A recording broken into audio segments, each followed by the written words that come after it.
After being around for more than 25 years, Suzuki isn't letting the SV-650 retire just yet. Instead, they've brought it back with a new crossover style and Euro 5 Plus updates, putting it right up against the Tracer 7.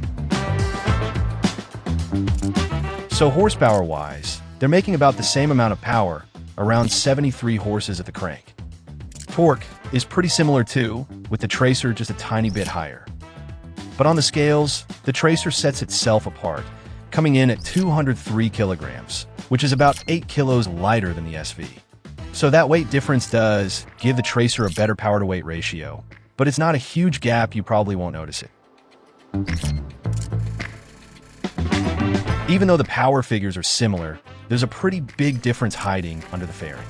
The SV-7GX is running a proven 90-degree V-twin based on the legendary SV-650, a platform that's been around for over 2 decades, now updated to meet the latest Euro emission standards. The Tracer is also a twin, but it's a parallel twin instead of a V. You'd think that makes the character totally different. But the Tracer uses a 270-degree crank, so it has that uneven firing order that feels very V-twin-like. So yeah, the character isn't as far apart as you'd expect. The Tracer does have advantage though, about 44cc more displacement. Both engines run similar compression ratios and DOHC setup for valve train, and both send power to the rear wheel through a 6-speed box with an assistant slipper clutch.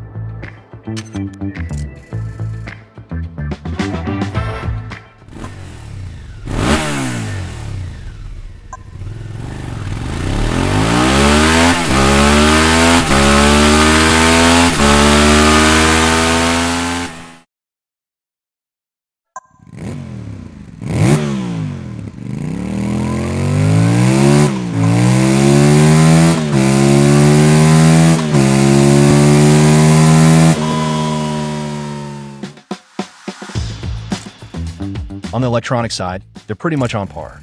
Both come with ABS, throttle-by-wire, 3 riding modes, adjustable traction control, and cruise control as standard. The SV-7 does have one extra edge.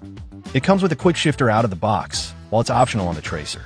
But on the other hand, Yamaha gives you the option to get the automatic transmission, where you can go full automatic with 2 modes, one with a sharper, more aggressive response, and one that's more relaxed, or switch to manual mode and handle the shifting yourself using a trigger by your left finger for upshifts, and a button under your thumb for downshifts.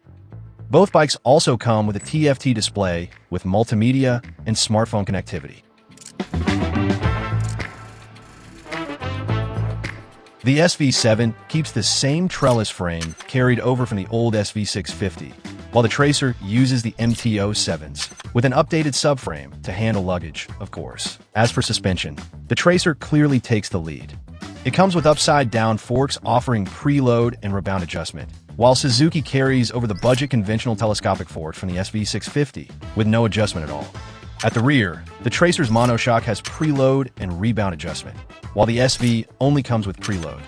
And on the brakes, both equipped with dual 4-piston calipers, but the SV uses an axial mount Takiko calipers, while the Tracer steps things up with radial calipers.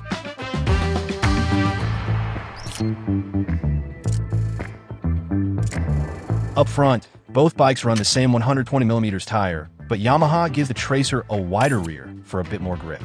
The SV has the more accessible seat height. It's 40mm lower, and its wheelbase is slightly shorter by about 15mm. Fuel tank capacity is basically the same as well, with the SV holding just 0.4 liters more than the Tracer. As for pricing, Suzuki still hasn't announced it yet. But if they really want the SV to go head-to-head with the Tracer, it realistically needs to come in at least $500 cheaper.